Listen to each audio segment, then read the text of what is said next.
A alquilação ela é um processo químico onde há a ligação de um grupo alquila a uma molécula de substrato orgânico. Nos processos industriais, a alquilação ela é bastante utilizada, principalmente na indústria de intermediários químicos, farmacêuticos, defensivos agrícolas e nas indústrias de corantes orgânicos. Se tratando da indústria do petróleo especificamente, a gasolina que se consome ela é proveniente de procedimentos sintéticos, como a alquilação de olefinas feitas com a ajuda de catalisadores metálicos, combinados com moléculas isoparafínicas. De modo geral, os agentes utilizados nos processos industriais de alquilação são as olefinas e os aletos de alquila, sendo na maioria dos casos do tipo ácido catalisada. As reações de alquilações elas são exotérmicas e necessitam de uma certa energia para ocorrer. E durante o processo, há diminuição do número de mols, portanto, a pressão ela acaba favorecendo a alquilação, sendo até, em alguns casos, usada propositalmente para manter reagentes em fase líquida.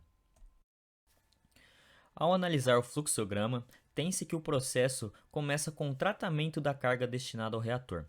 Após passar pelos desidratadores, as correntes de olefinas e isobutano são enviadas a vasos que contêm substâncias dessecadoras necessárias à desidratação da carga. Pelo topo do reator vai sair a emulsão de hidrocarbonetos com catalisadores, que passa ao tambor de decantação, que é onde o ácido é separado dos hidrocarbonetos. Os hidrocarbonetos que deixam o tambor, por sua vez, são aquecidos e enviados à torre deisobutanizadora, onde o isobutano mais leve são removidos dos hidrocarbonetos alquilados. O isobutano, depois de condensado, é dividido em duas correntes, sendo que uma delas vai ao encontro da carga fresca, incorporando-se como reciclo, e a outra vai a uma torre depropanizadora, onde o propano é eliminado na presença do IC. O produto de fundo dessa torre junta-se ao reciclo, enquanto pelo topo sai o C3, que é enviado à estocagem para venda como GLP. É preciso que a concentração de ácido fluorídrico no reator seja bastante alta para que a quantidade do alquilado não seja comprometida. Essa concentração ela é controlada, desviando-se parte do catalisador a uma torre de purificação do ácido, onde os fluoretos de alquila formados solúveis em ácido fluorídrico são eliminados por destilação. Pelo topo da torre saem vapores de ácido puro, que por serem condensados juntam-se à corrente de catalisador para o reator. Os fluoretos de ácido, de pontos de ebulição mais elevado, são eliminados pelo fundo da torre de purificação, neutralizados e queimados nos fornos. A esmerização é um processo químico pelo qual um composto é transformado em qualquer uma de suas formas isoméricas, ou seja, formas com as mesmas composições químicas, mas com estruturas ou configuração diferente, e, portanto, e geralmente com propriedades físicas e químicas diferentes. Um exemplo é a conversão de butano, que é um hidrocarboneto com 4 átomos de carbono unidos em uma cadeia ramificada, em seu isômero de cadeia ramificada, isbutano, aquecendo o butano a 100 graus Celsius ou mais na presença de um catalisador. O butano e o isobutano têm propriedades muito diferentes. O butano entra em ebulição a menos 0,5 graus Celsius e congela a menos 138,3 graus Celsius, enquanto o isbutano entra em ebulição a menos 11,7 graus Celsius e congela a menos 159,6 graus Celsius. A isomeria é separada em duas partes, que temos a isomeria plana e a isomeria espacial. E a isomeria plana pode ser percebido pela simples análise da forma estrutural plana, e a isomeria espacial só é perspectiva por meio da análise da forma estrutural espacial. Feita essa análise, podemos descobrir se a isomeria é geométrica ou se ela é ótica. E o mais interessante é que, na vista comercial, os hidrocarbonetos de cadeia ramificada são melhores combustíveis para motores do que os isômeros de cadeia linear. A isomerização de hidrocarbonetos de cadeia linear para seus correspondentes isômeros de cadeia ramificada é um passo muito importante, que é chamada de reforma da fabricação de gasolina. Existem muitos exemplos de reação de isomerização, que é que tem muita importância na área industrial. Hoje eu vou falar mais um pouco sobre as diferenças entre o processo de alquilação e de isomerização.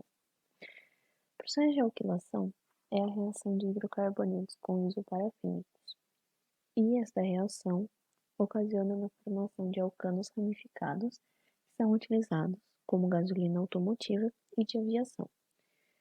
A alquilação também é responsável por elevar o número de octano. Já a isomerização é um processo de conversão de cadeias parafínicas normais em cadeias ramificadas, pertencente ao mesmo número de átomos de carbono.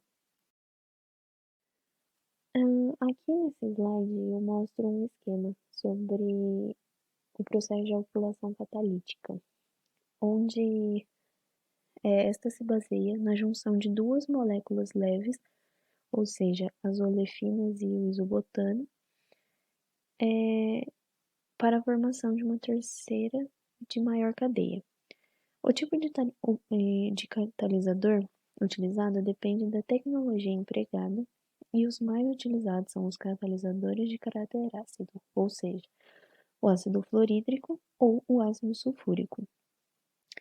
Este processo envolve a utilização de uma isoparafina, geralmente o isobutano, presente no GLP, combinado com as olefinas, tais como o propeno, os butenos e os pentenos.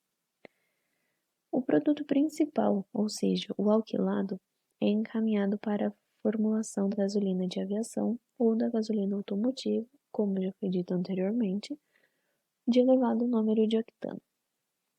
A unidade também produz em menor quantidade nafta pesada, propano e N-butano de alta pureza, que podem ser vendidos separadamente para usos especiais ou incorporados ao GLP.